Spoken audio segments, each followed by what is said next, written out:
Bienvenue au cœur de l'histoire. Je suis Virginie Giraud. On le connaît sous le nom de Estevanico, Stéphane le Mort ou encore Stéphane le Noir.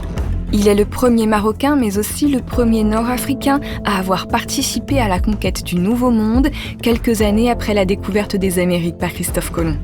Mais son expédition a mal tourné et il a erré pendant des années entre la Floride, le Texas et le Mexique. Il a profité de ces années pour devenir traducteur, guide et guérisseur. Son histoire a même inspiré le dessin animé Les Mystérieuses Cités d'Or. C'est son incroyable aventure dans le Nouveau Monde encore mal connu des Européens que je vais vous raconter dans un récit en 2 parties. Estevanico, le premier Nord-Africain à la conquête du Nouveau Monde. Épisode 1. Conquérir la Floride. Nous sommes en 1539, au sud du continent nord-américain, dans l'actuel État du Nouveau-Mexique. Estevanico le Noir est accompagné de quelques indigènes.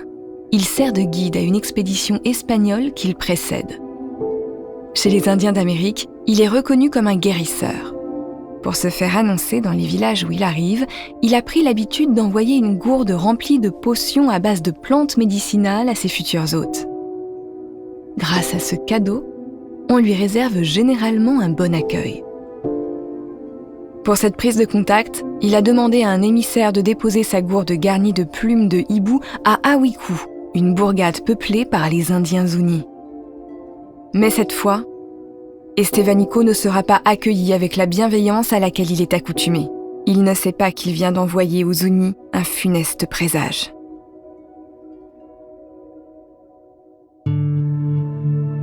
Estevanico, de son vrai nom Mustapha Zemouri, est né vers 1503 à Azamor, une petite ville située sur la côte atlantique marocaine, au sud de Casablanca. Zemouri, ça signifie « celui qui vient d'Azamor » ou « Azémour » selon les prononciations. Faisons un petit point sur le nord de l'Afrique à cette époque. La population marocaine est devenue musulmane au 8e siècle, soit près d'1 siècle après l'hégire, le début de l'ère musulmane, quand les Omeyyades, une dynastie arabe, ont fait la conquête du Maghreb. En 1453, les Ottomans, c'est-à-dire l'Empire turc, ont pris Constantinople et fermé les routes commerciales vers l'Asie aux chrétiens européens. À partir de cette date, les Portugais ont tenté de chercher de nouvelles routes maritimes vers l'Asie en longeant toute la côte africaine. Ils en ont profité pour fonder des comptoirs commerciaux sur la côte ouest, ces comptoirs qui seront le point de départ de la colonisation de l'Afrique par les Européens. Azamor est donc un comptoir portugais depuis quelques décennies quand Mustapha Zemouri voit le jour. On ne sait rien de l'enfance de ce Mustapha originaire d'Azamor, mais l'histoire nous prouvera qu'il est intelligent et courageux.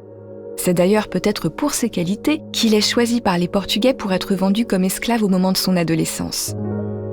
C'est là qu'il arrive en Europe, où il est ensuite revendu comme esclave à un Espagnol nommé Andrés Dorantes.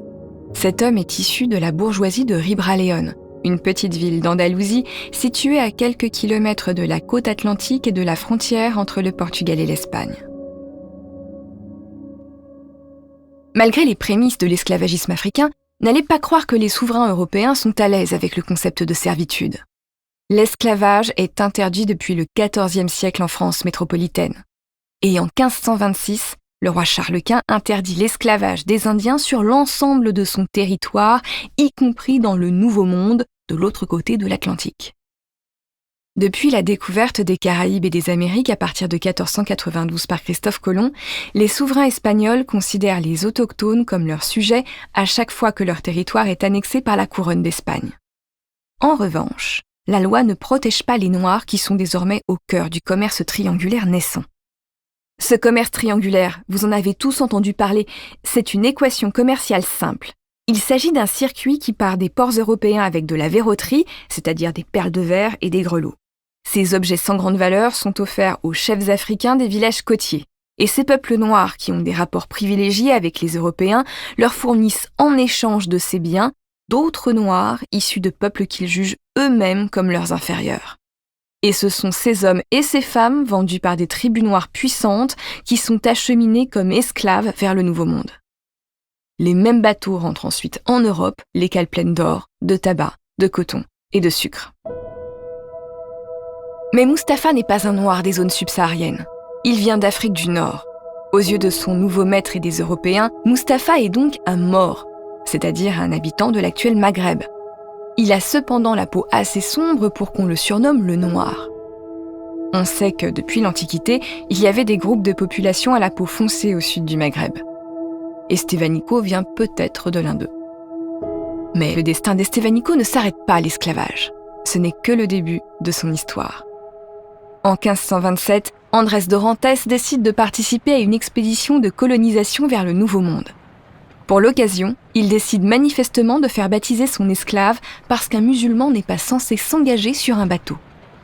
Mustapha Zemouri devient officiellement Estevanico Dorantes, ou Estevanico el Mauro, c'est-à-dire Stéphane le Maure. C'est donc en tant que chrétien et homme libre qu'il quitte l'Espagne avec Andrés Dorantes le 17 juin 1527. Ce jour-là, 5 bateaux sont sortis du port de Sanlúcar de Barrameda avec près de 600 hommes à leur bord. Il y a une 50aine de marins, beaucoup de colons prêts à tout pour faire fortune et quelques femmes, souvent des concubines, qui les suivent dans ce voyage périlleux. Le chef de cette expédition est Pamphilo de Navarrese, un Castillan de 57 ans qui a fait son premier voyage vers le Nouveau Monde en l'an 1500. Il a participé à la conquête de la Jamaïque, à celle de Cuba, et il part maintenant à la conquête de la Floride au nom du roi d'Espagne. La traversée de l'Atlantique se fait par étapes. Il faut d'abord faire escale aux Canaries avant de se laisser porter par les alizés vers les Caraïbes. C'est sans doute pendant cette longue traversée qu'une des rares femmes de l'expédition demande à parler au capitaine Navarrese. Elle lui prédit que le voyage va mal se passer, qu'il y aura beaucoup de morts. Elle le sait parce qu'une Mauresque lui a dit tout ça avant de quitter l'Espagne. On ne sait pas si Estevanico le Maure a vu cette scène. En revanche, Álvar Núñez Cabeza de Vaca, le trésorier de l'expédition, en est témoin. C'est un homme cultivé de 39 ans. Il est le petit-fils de l'un des conquérants des îles Canaries. Il veut sans doute marcher dans les pas de ce grand-père en participant à la conquête de la Floride. Il consigne aussi dans ses notes personnelles la réponse de Navarrese. Pour le chef de l'expédition, c'est certain, il y aura des morts. Mais ceux qui survivront à ce périple deviendront riches. De toute manière, personne n'écoute les histoires de bonnes femmes. Nous sommes sur un bateau de conquistadors en 1527, ne l'oubliez pas. Après la traversée de l'Atlantique, la flotte de Navarrese jette l'ancre pendant 45 jours à Saint-Domingue. C'est le temps qu'il faut pour assurer son ravitaillement et poursuivre son expédition. Mais parmi les 600 colons formant l'équipage, 140 décident que Saint-Domingue est un lieu idéal pour tenter une nouvelle vie. Alors, ils désertent. Vous imaginez bien que Navarrese est très contrarié par cette défection quand il ordonne la reprise de la navigation vers Cuba. Là, il complète son ravitaillement. Nous sommes en novembre. La mauvaise saison commence dans les Caraïbes. Une violente tempête malmène la flotte. Après la fin de l'ouragan, Navarrese constate que 70 de ses hommes sont portés disparus. Le trésorier de l'expédition Cabeza de Vaca en retrouve une partie sur la plage. Leurs cadavres ont été déchiquetés par les rochers et la ville la plus proche a été détruite. Navarrese repense alors à la prédiction de la femme à son bord. Mais personne ne croit aux histoires de bonnes femmes. Étant donné la météo déplorable, les marins refusent de reprendre la mer avant la fin de la saison des tempêtes. La flotte reste donc à Cuba jusqu'en février 1528. De nouveaux marins sont recrutés, des chevaux achetés pour remplacer ceux qui sont morts de terreur à fond de cale, et un marin censé connaître les abords de la Floride est recruté pour conduire l'expédition. Enfin, le temps devient clément. Il est temps de hisser les voiles. Mais il y a un petit problème que Navarrese n'avait pas anticipé. Le nouveau guide qu'il a recruté a menti sur ses qualifications. Il ne connaît pas les chemins maritimes vers la Floride et les fonds des bateaux raclent dangereusement les récifs. Certains restent même bloqués plusieurs jours, le temps qu'une marée suffisamment haute permette de manœuvrer sans casser la coque. La traversée de Cuba vers la Floride, qui aurait dû prendre quelques jours, prend finalement 1 mois et demi.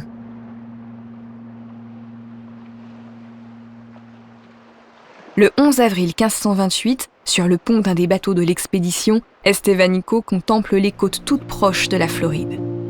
Les bateaux ont jeté l'ancre dans une baie près de l'actuelle ville de Tampa, sur la côte ouest de la péninsule de Floride. Des chaloupes sont descendues à la mer et l'équipage pose enfin le pied sur le continent.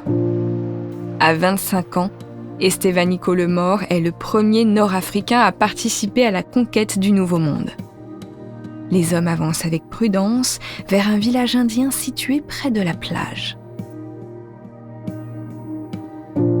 Oui, à cette époque, les Européens croient toujours, comme Christophe Colomb, qu'ils sont arrivés à l'est de l'Asie. Ils sont convaincus de découvrir des territoires indiens qui sont donc naturellement peuplés d'Indiens. Voilà pourquoi à cette époque, on ne parle pas encore de natifs américains. À leur grande surprise, les hommes de Navarrese découvrent que le village indien qu'ils visitent est vide, comme s'il avait été abandonné en laissant tout sur place. Les hommes se mettent à fouiller les lieux. Il y a des filets de pêche, c'est donc que les autochtones doivent se nourrir essentiellement de poissons. Et puis soudain, quelque chose de brillant attire l'œil d'un des hommes. C'est une clochette en or. Voilà leurs rêves de richesse qui refont surface après des mois de voyage calamiteux. Estevanico, comme les autres conquérants, est sans doute soulagé par cette découverte qui redonne le moral à tout le monde. Navarrese plante alors un étendard dans le sol du village et déclare que la baie est désormais un territoire appartenant à la couronne espagnole sous contrôle du souverain Charles Quint. Le lendemain, les Indiens reviennent dans leur village. Les conquistadors aimeraient échanger avec eux, mais le dialogue est impossible. Il n'y a aucun interprète et personne ne se comprend. Mais le langage des corps, lui, est tout à fait perceptible, et selon Cabeza de Vaca, il est plutôt menaçant. Mais les Indiens ne sortent pas d'armes, et les Espagnols retournent à leur navire sans avoir eu à sortir les leurs. Les Indiens ne connaissent pas la poudre et redoutent les armes à feu. Et oui, ils n'ont pour se battre que des arcs et des saguets. De retour à bord, Navarrese est très enthousiaste. Il veut partir de la baie de Tampa pour lancer une nouvelle expédition terrestre. Par prudence, il veut d'abord faire une mission de reconnaissance. Il part pendant 24 heures avec une quarantaine d'hommes et 6 chevaux. Cabeza de Vaca est du voyage. Il se peut que Andrés Dorantes et Estevanico aussi. Cependant, c'est impossible à dire car notre seule source pour cette expédition est Cabeza de Vaca lui-même et il ne dresse pas la liste des participants. Les hommes marchent vers le nord jusqu'au soir. Ils campent près d'une grande baie, puis décident de rentrer à Tampa. En chemin, ils croisent des Indiens à qui ils montrent du maïs et des pommes de terre. Ils veulent savoir si ces plantes poussent dans la région. Les Indiens les emmènent dans leur village pour leur montrer les champs de maïs. Les épis ne sont pas encore mûrs, il faut les laisser sur pied. Pendant que certains Espagnols parlent des champs, d'autres fouillent le village. Ils y découvrent des petits objets en or. Ils demandent donc d'où vient ce métal. Les Indiens leur parlent alors d'un village nommé Appalaches, plus au nord. C'est de là que vient le métal jaune qui plaît tant aux hommes blancs. De retour au bateau à Tampa en fin de journée, Navarrese décide de monter une grande expédition pour explorer la région. Pendant que la majorité des hommes seront à terre, un bateau de la flotte partira chercher du ravitaillement au port espagnol le plus proche. Les cales doivent être pleines de nourriture quand les explorateurs rentreront. Andrés Dorantes et Estevanico se rangent du côté de leur chef. Mais Cabeza de Vaca s'oppose énergiquement à cette décision. Le conducteur du bateau a déjà prouvé qu'il ne connaissait pas bien cette zone maritime. On peut même dire qu'il est perdu. Et la baie n'est pas assez abritée pour protéger en cas de tempête les bateaux qui vont y rester. Mais Navarrese et ses hommes refusent d'écouter Cabeza de Vaca. Comment saurait-il qu'une série incroyable de tragédies les attend, comme dans la prophétie de la femme peu après leur départ d'Europe? Mais personne ne croit aux histoires de bonnes femmes. Pour découvrir la suite de ce récit en 2 parties consacrées à Estevanico et à la conquête de la Floride, rendez-vous sur votre plateforme d'écoute préférée.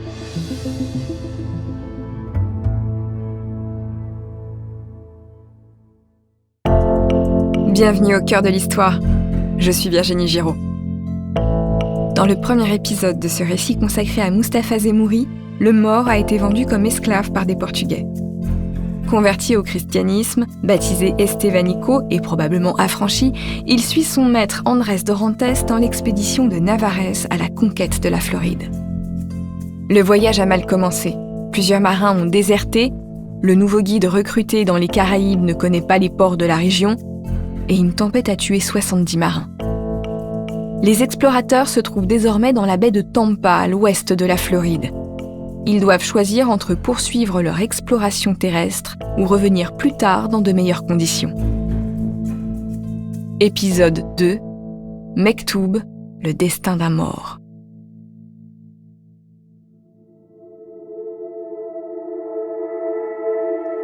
Nous sommes à la mi-avril 1528.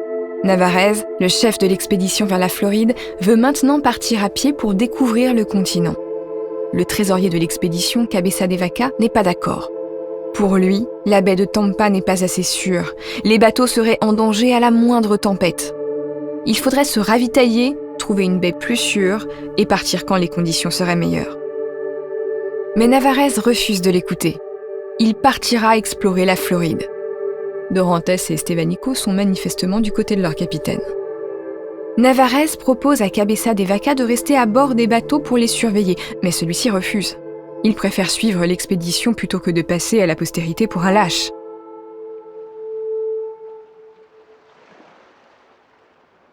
Les chaloupes déposent sur la plage les hommes et les chevaux.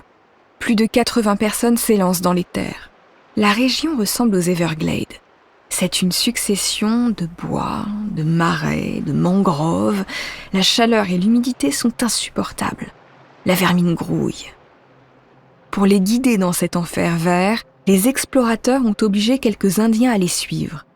Ils cherchent Appalaches, une ville plus au nord de la Floride, où il y aurait de l'or en abondance. Mais les semaines passent et les explorateurs déchantent. Leurs épaules sont cisaillées par les lanières de cuir de leurs armes et de leurs sacs. Nombre d'entre eux contractent d'étonnantes maladies tropicales et peinent à garder la cadence de la marche. Parfois, il faut traverser des marais. L'eau monte jusqu'à la poitrine, une eau pleine de bactéries qui infectent leurs plaies. Enfin, les explorateurs épuisés arrivent à Appalaches en septembre 1528.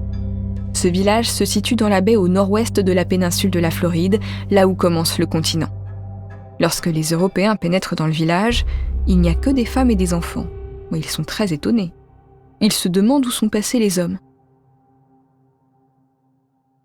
Et puis soudain, une pluie de flèches leur tombe dessus. Les hommes s'étaient embusqués pour les attaquer. Les explorateurs détalent pour éviter les projectiles, ils s'enfoncent à nouveau dans la forêt. Plusieurs Indiens les suivent de loin, comme pour s'assurer qu'ils ne rebrousseront pas chemin. Cabeza de Vaca est impressionné par leur haute stature. Pour lui, ces Indiens ressemblent à des géants. Mieux vaut mettre de la distance avec eux. À cause de cette expédition dans la jungle tropicale, la majorité des explorateurs est désormais malade. Les quelques cavaliers songent à fuir et à laisser les hommes à pied mourir sur place, mais leur projet est découvert et leurs camarades d'infortune leur rappellent ce qu'est le sens de l'honneur. Le groupe reste finalement soudé, enfin, ce qu'il en reste. Quand les explorateurs arrivent à l'embouchure du Mississippi, ils ne sont plus que 15 hommes encore vivants sur les 80 qui ont pris le départ de l'expédition. Parmi eux, il y a toujours Navarrese, Cabeza de Vaca, Dorantes et Estevanico. Cabeza de Vaca racontera plus tard qu'à ce moment-là, Navarrese pense souvent à la prédiction de la femme sur son bateau. Elle avait prédit que l'expédition serait un désastre et qu'il y aurait beaucoup de morts. Navarrese accepte de se rendre à l'évidence. Il faut maintenant trouver un moyen de rebrousser chemin. Il demande à ses hommes de construire des embarcations avec du bois. Il va tenter de naviguer vers un port espagnol. C'est presque une mission suicide car les hommes n'ont aucun outil de navigation pour se repérer. Ils n'ont aucune idée des distances à parcourir. Mais leur tentative est à la hauteur de leur désespoir. La petite flottille prend la mer et tâche de naviguer vers les îles à vue. Mais les vagues trop puissantes éloignent les embarcations les unes des autres. Certains marins se noient. Les survivants s'échouent en 2 groupes séparés. Cabeza de Vaca est dans l'un d'eux, Dorantes et Estevanico dans l'autre. Après avoir fui un groupe d'Indiens plutôt hostile, Cabeza de Vaca est sauvé par d'autres Indiens plus pacifiques. Il est nourri de racines et de poissons. Après avoir repris des forces, il retrouve Dorantes, Estevanico et 3 ou 4 hommes toujours en vie. Navarrese est manifestement mort en mer. Les derniers explorateurs sont presque nus. Leurs vêtements ne sont plus que des haillons. Ils sont maigres et en mauvaise santé. Ils n'ont pas d'autre choix que de suivre la baie pour retrouver les villes espagnoles. Ils ignorent qu'ils commencent à peine un long voyage qui va durer plus de 7 ans. Ils se trouvent désormais sur l'île de Maliado, au large du Texas. Ce sont eux qui l'ont appelée l'île du malheur. Ils vivent au milieu d'Indiens qui ont le torse et les lèvres percées de roseaux. Ils observent leurs coutumes, leur long deuil des enfants morts et les deuils inexistants des personnes âgées. La nourriture est rare, les gens ne mangent pas tous les jours et quelques Européens survivants cèdent à la tentation de l'anthropophagie après la mort de l'un d'eux. Pour les chrétiens, c'est le pire de tous les péchés. Cabeza de Vaca et Estevanico ne semblent pas être de leur nombre. Cabeza de Vaca est même très gêné. Il est convaincu que si les Indiens se rendent compte de ce sacrilège, ils seront chassés de leur village. Mais c'est un autre événement qui va fâcher les Indiens. Les survivants ne sont plus que 4. Estevanico, Dorantes, Cabeza de Vaca et un dénommé Castillo. Ils ont commencé à apprendre la langue de leurs hôtes.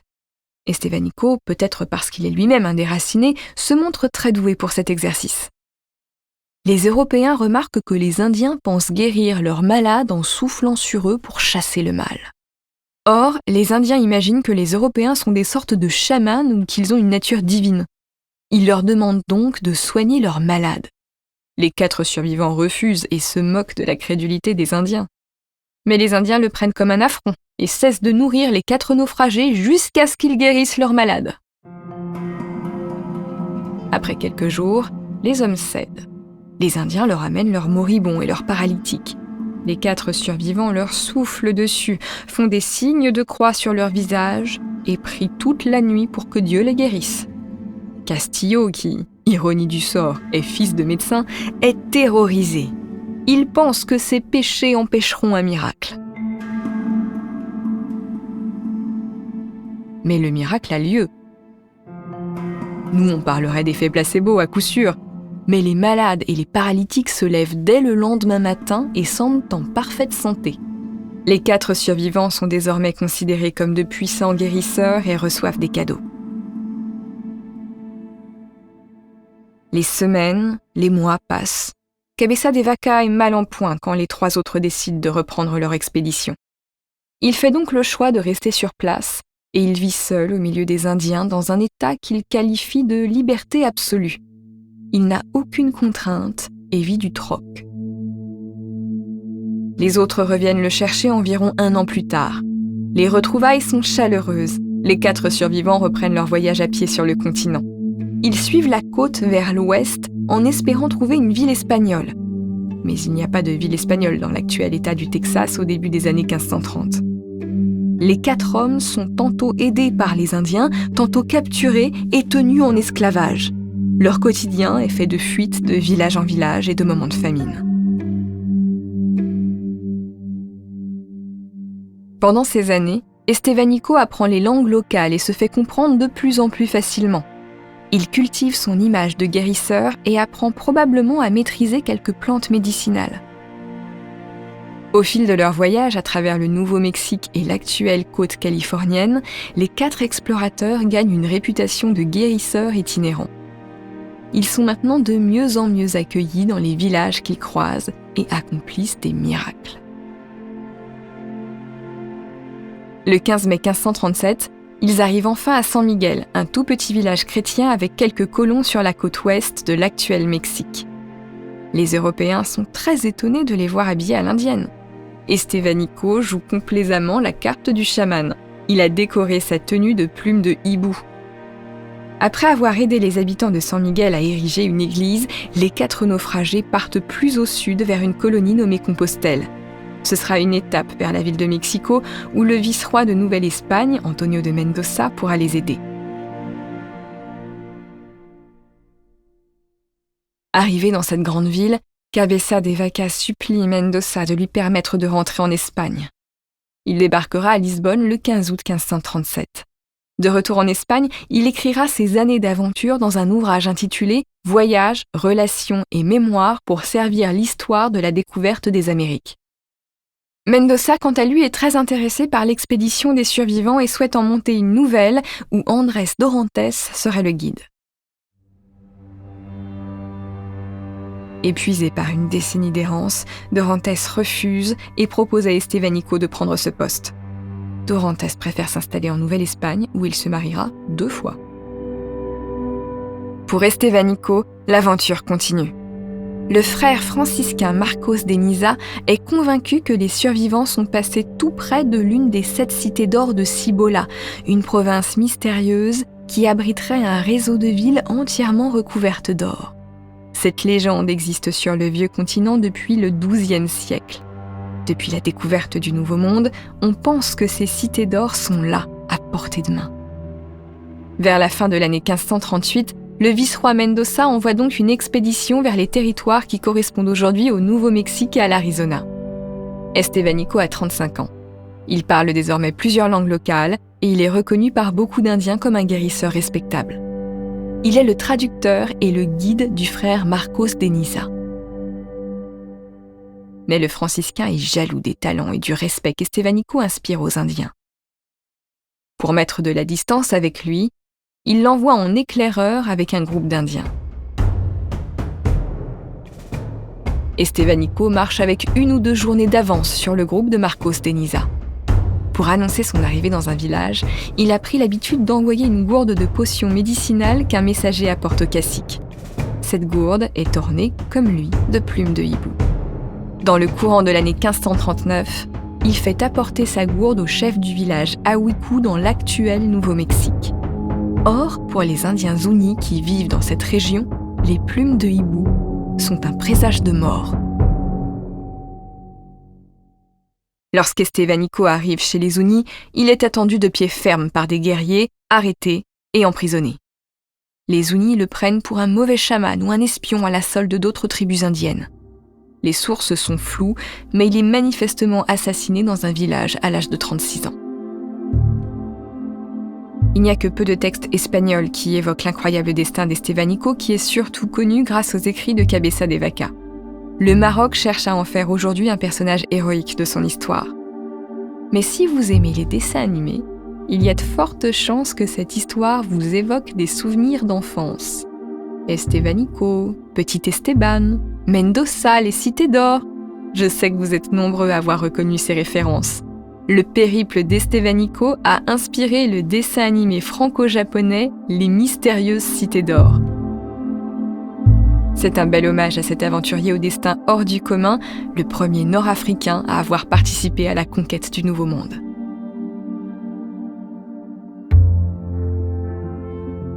C'est la fin de ce récit en 2 parties consacré à Estevanico et à la conquête de la Floride. Merci de l'avoir écouté. Au cœur de l'histoire est un podcast original Europe 1 Studio et c'est aussi un travail d'équipe. À la production, Camille Bichler. À la réalisation, Clément Ibrahim. À la direction artistique, Julien Tarot et Adèle Imbert. À la composition des musiques originales, Julien Tarot et Sébastien Guidis. À la communication et à la diffusion, Kelly Decroix et Florine Sylvan. Et moi, la plume et la voix de cette expédition à travers l'histoire, je vous donne vite rendez-vous sur votre plateforme d'écoute favorite. À bientôt.